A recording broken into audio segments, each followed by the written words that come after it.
მოგესალმებით.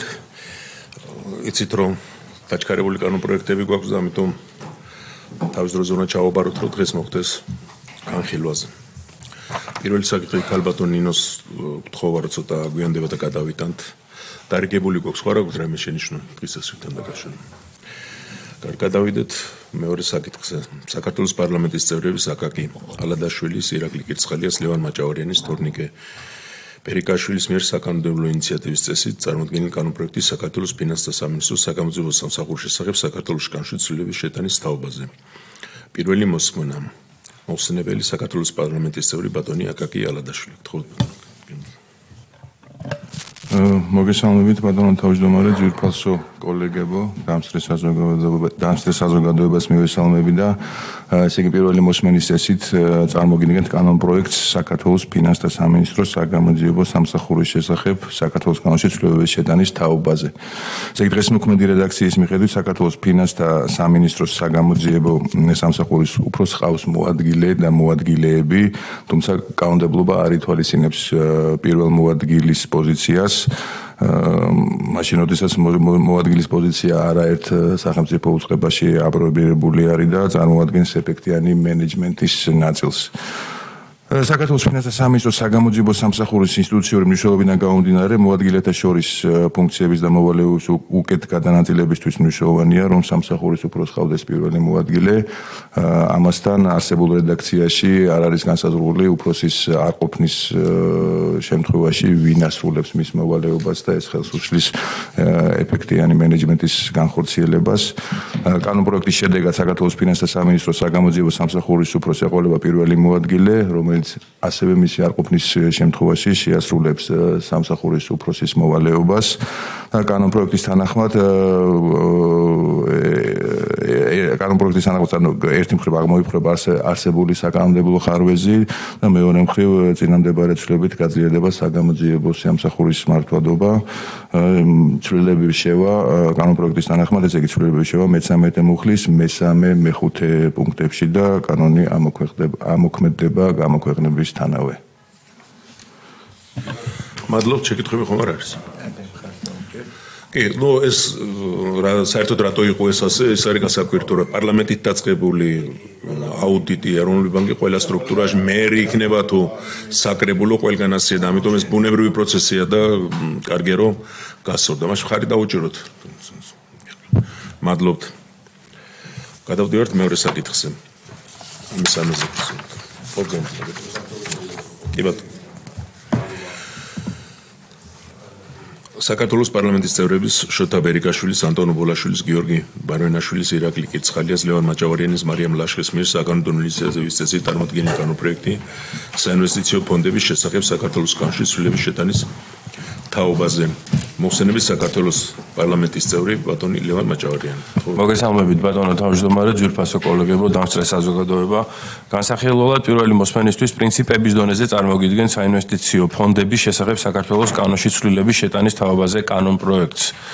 სანამ უშუალოდ კანონპროექტის შემუშავების მიზეზს და დეტალებს ჩაუღრმავდებით, მინდა რამდენიმე სიტყვით შეგახსენოთ ამ კანონის მიღების ზოგადად ისტორია. 2020 წელს კაპიტალის ბაზრის განვითარების რეფორმის ფარგლებში იქნა მიღებული საინვესტიციო ფონდების შესახებ საქართველოს კანონი, რის საფუძველზე ქვეყანაში შესაძლებელი გახდა დაფინანსებისა და დანაზოგების ალტერნატიული მექანიზმების განვითარება. ვინაიდან საინვესტიციო ფონდების სამართლებრივი ჩარჩო წარმოადგენდა სიახლეს, ასეთი საინვესტიციო ფონდების განვითარებისთვის საჭირო გახდა სახელმწიფოს მხრიდან მასტიმულირებელი მექანიზმების შემოღება. ამ მიზნით 22 წელს შევიდა შესაბამისი ცვლილება და დაშვებულ იქნა სახელმწიფოს მხრიდან საინვესტიციო ფონდებში მხოლოდ შეზღუდული პარტნიორის სახით მონაწილეობა საინვესტიციო ფონდის ჯამური აქტივობის მხოლოდ 25%-ზე. 2024 წლის მდგომარეობით საინვესტიციო ფონდების ჯამური აქტივების ზომა შეადგენს 200 მილიონ ლარს, რომელიც 19 საინვესტიციო ფონდში არის აკუმულირებული. პროგრესის მიუხედავად ბაზარზე დაკვირვების შედეგად შესამჩნევია, რომ საინვესტიციო ფონდების თანხების მობილიზება კერძო სექტორიდან კვლავ სირთულეს წარმოადგენს. გასათვალისწინებელია, რომ ევროკავშირის და სხვა ქვეყნების მსგავსად ასეთ შემთხვევაში სახელმწიფოების მხრიდან მხარდაჭერა კიდევ უფრო იზრდება. აღნიშნულიდან გამომდინარე, მიღებული იქნა გადაწყვეტილება, რომ შეგვემუშავებინა კანონპროექტი, რომლის შესაბამისადაც სახელმწიფოს მხრიდან საინვესტიციო ფონდებში წილობრივად მონაწილეობისთვის განსაზღვრული ზედაზღვარი 25%, რომელიც უკვე ვახსენე 22 წელს მიღებული, გაგვეზარდა. შესაბამისად განსახილველად წარმოგიდგენთ კანონპროექტის სახელმწიფოს მიერ საინვესტიციო ფონდებში მონაწილეობა იზრდება 25-დან 40%-მდე, რითაც დაცული იქნება პრინციპი, რომ სახელმწიფო არ ფლობდეს საინვესტიციო ფონდების საკონტროლო პაკეტს, მაგიტომ არის 40% შერჩეული და არ იღებდეს უშუალოდ გადაწყვეტილებებს, გადაწყვეტილების მიღებად რჩებოდეს თვითონ საინვესტიციო ფონდი, თუმცა მეტად მასტიმულირებელ როლსაც ატარებდეს საინვესტიციო ფონდების განვითარებაში. ამასთან საინვესტიციო ფონდებთან დაკავშირებული ანგარიშის წარდგენის ნაწილში გამოიკვეთა პრაქტიკული ხარვეზები, შესაბამისად სწორდება აღნიშნული ხარვეზებიც, კერძოდ პროექტით ანგარიშგების ვალდებულება რჩება, თუმცა კონკრეტულ საინვესტიციო ფონდთან დაკავშირებით ინფორმაცია განისაზღვრება საინვესტიციო ფონდის პირობებით და ისახება საქართველოს მთავრობის ანგარიშში. თუ გაქვთ შეკითხვები, ზადვარი გიპასუხოთ. მადლობთ, მე მგონი მარტივი საკითხია, თუ არაფერი ეს არის, კარგი მხარი დაუჭიროთ მაშინ. მადლობა. ერთიც კიდევ საქართველოს მთავრობის მიერ რატიფიცირებისათვის წარმოდგენილი 2020 წლის 31 ივლისის საფრანგეთის განვითარების აგენტოსა და საქართველოს შორის საკრედიტო შეთანხმების ქალაქ ხაშურის მიმდებარე დასახლებების წყალმომარაგებისა და წყალენერგიის სისტემის მომსახურების გაუმჯობესების ნომერ 1 ცვლილების შეთანხმება. მოხსენებელი საქართველოს ინფრასტრუქტურის მინისტრის მოადგილე ქალბატონი მზია გიორგიიანი. მადლობა, წარმოგიდგენთ რატიფიცირებისათვის ნომერ 1 ცვლილებას, რომელიც გაფორმდა საქართველოსა და საფრანგეთის განვითარების სააგენტოს შორის. აღნიშნული ცვლილებით ხდება ტექნიკური ცვლილებების განხორციელება პროექტის აღწერაში და ასევე სესხის ხელმისაწვდომობის ვადის გადაწევა ხდება 1 წლის განმავლობაში, 1 წლის ვადით. როგორც მოგეხსენებათ, აღნიშნული პროექტით ხდება ხაშურის წყლისა და წყალარინების სისტემის მოწესრიგება და რამდენიმე ხნის წინ ასევე შესაძლებლობა ჰქონდა დამატებითი სესხის აღების ზოგადად ხაშურისათვის, რომელიც სრულად დაფარას როგორც წყლის, ასევე სანირების სისტემისათვის და ასევე შესაძლებელი არის წყლის მიწოდება განხორციელდეს ხაშურის შემოგარენის 3 სოფელში. ქვემო და ზემო ოსიაური და 9 მუხა. სესხის თანხის ოდენობები არ იცვლება. კი ბატონო. რამე ხوار არის შეკითხვა? მე მგონი აქაც ყველაფერი. ასე კარგი მხარი დაუჭიროთ. მადლობა. და დავუბრუნდეთ ჩვენ პირველ საკითხს. საქართველოს პარლამენტის წევრების ნინო წილოსანი, ბატა კუჟინაძე, რამინა ბერაძის, ლევან მაჭავარიანის, ირაკლი ხელაძის, ბეჟან წაკაძის, დათო კოდუას, ზაზა ლომინაძის, შოთა ბერიკაშვილის, ირაკლი კირცხელიას, ანტონო ბოლაშვილის, ირაკლი მეზორნიშვილის, მარიამ ლაშკის, ვლადიმერ კახაძის, ზაალ მიქელაძის მიერ საკანონმდებლო ინიციატივის წესით წარმოდგენილი კანონპროექტი დაგროვებითი პენსიის შესახებ და თამდევი კანონპროექტები. მეორე მოსმენა გვაქვს. მოხსენებელი საქართველოს პარლამენტის წევრი ქალბატონი ნინო წილოსანი. მოგესალმებით, მეორე მოსმენით წარმოგიდგენთ ინიციატივას, რომელიც კიდევ ერთხელ შეგახსენებთ, რომ პროფესიული წრეებიდან წამოსული ასე ვთქვათ, რეკომენდაციების და თხოვნის საფუძველზე აგვესწრება ბუღალტერთა ასოციაციის ხელმძღვანელი ქალბატონი ტატა.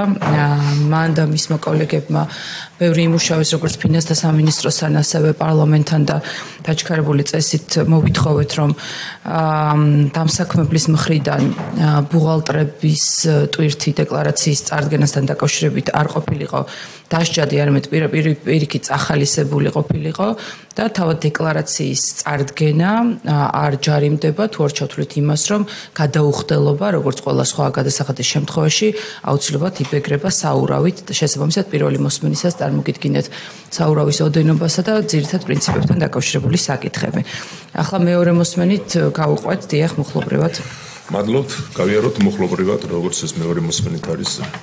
დაგროვებითი პენსიის შესახებ საქართველოს კანონში ცვლილების შეტანის თაობაზე. მუხლი პირველი, პუნქტი პირველი, ხო არ არის? არ გვაქვს ცვლილება. პუნქტი მეორე. არ გვაქვს ცვლილება. მუხლი მეორე. არ არის ცვლილება. კოლეგებო, თუ რაიმე შენიშვნა გვაქვს, ან რამე შეგიძლიათ გითხრათ.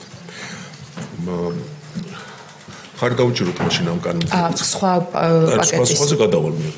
მეორე მოსმენა თვალისწინებს ყველა მომხდარით. საახსრულებო წარმოებათა შესახებ საქართველოს კანონში ცვლილების შეტანის თაობაზე. მუხლი პირველი. არ გვაქვს ცვლილება. მუხლი მეორე. არ არის ცვლილება. კარგი, ხარ დაუჭიროთ მაშინ წინააღმდეგი თუ არავინ არ არის. საქართველოს ადმინისტრაციულ სამართალდამხმარებათა კოდექსში ცვლილების შეტანის შესახებ მუხლი პირველი. დიახ, პროექტის პირველი მუხლის მესამე პუნქტი ჩამოყალიბდა შემდეგი რედაქციით. ამ კოდექსს 175 მე-11 პრიმატ მუხლით გათვალისწინებულ სამართალდარღვევასთან მიმართებით საჯარო სამართლის იურიდიული პირი, საქართველოს საპენსიო ფონდი გამოსცემს შესაბამის ელექტრონულ საჯარიმო ქვითარს, რომელიც იმავდროულად არის ადმინისტრაციული სამართალდარღვევის ოქმი. ელექტრონულ საჯარიმო ქვითრის გამოცემის წესს და პროცედურას ამტკიცებს საჯარო სამართლის იურიდიული პირი, საქართველოს საპენსიო ფონდი. ეს არის ცვლილების შინაარსი და ზუსტად ელექტრონული ქვითრის გამოცემის პროცესი და ის რომ აღნიშნულს ამტკიცებს პროცედურას. ნაწილი პირველი, თქვით, ნაწილი 2. არ გვაქვს ცვლილება. ნაწილი 3. არ არის ცვლილება. მუხლი 2, ნაწილი პირველი. ბოდიში პირველი მუხლის მე-4 და მე-5 პუნქტები იქნა ამოღებული პირველ მოსმენის შემდგომ. მეორე ნაწილი. მეორე მუხლში არ არის ცვლილებები. დიახ, არ გვაქვს ცვლილებები. კარგი, მადლობთ. მე მინდოდა თქვენ ხარი დაუჭიროთ, ხო? რომ აქ მადლობა კარლო ნინოს თქვენ ბოდიში სახელი და ქალბატონოთა და რომ ასე ოპერატიულად ეს საკითხი მოგვაწოდეთ. იქ არის კიდევ რაღაცები დასაზუსტებელი, როგორც ჩვენ ვსაუბრეთ, მაგრამ ეს მომავლის თემა არის და სიამოვნებით მივყვებით, გავაკეთოთ ჩვენი პენსიონერებისთვის ყველაფერი იდეალურად და ესე რომ არავინ არ დაზარალდეს. მაგრამ წყნარად, შვიდად და ყოველგვარი დაძაბულობის გარეშე. დიდი მადლობა ყველას საკითხი ამოწურეთ.